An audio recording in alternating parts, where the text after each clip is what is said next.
আইনশৃঙ্খলা রক্ষায় লালমনিরহাটে নেতাকর্মীদের সঙ্গে নিয়ে শান্তির পদযাত্রা করেছেন কেন্দ্রীয় বিএনপির সাংগঠনিক সম্পাদক এবং লালমনিরহাট জেলা বিএনপির সভাপতি ও সাবেক উপমন্ত্রী অধ্যক্ষ আসাদুল হাবিব দুলু।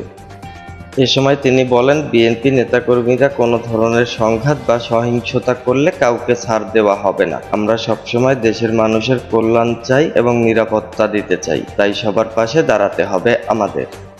বৃহস্পতিবার ৮ আগস্ট ২০২৪ দিনব্যাপী শহরের বিভিন্ন মার্কেট ও পাড়া মহল্লায় এই শান্তির পদযাত্রা করা হয়। উক্ত পদযাত্রায় অধ্যক্ষ আসাদুল হাবিব দুলু বলেন, লালমনিরহাটবাসী আতঙ্কিত হবেন না। আপনারা যাতে স্বাভাবিক জীবনযাপন করতে পারেন সেজন্য আমার দলের নেতাকর্মীরা প্রয়োজনে রাত জেগে পাহারা দেবে।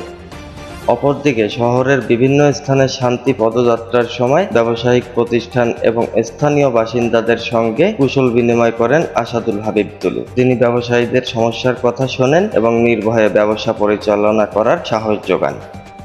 এ সময় তার সঙ্গে ছিলেন লালমনিরহাট জেলা বিএনপির যুগ্ম সাধারণ সম্পাদক এ.কে.এম. মমিনুল, জেলা বিএনপির সাংগঠনিক সম্পাদক আফজাল হোসেন, পৌর বিএনপির সভাপতি ও লালমনিরহাট পৌরসভার ৫ নম্বর ওয়ার্ডের কাউন্সিলর আব্দুস সালাম সহ বিএনপির বিভিন্ন অঙ্গ ও সহযোগী সংগঠনের নেতৃবৃন্দরা। Update times online desk, Lalmonirhat.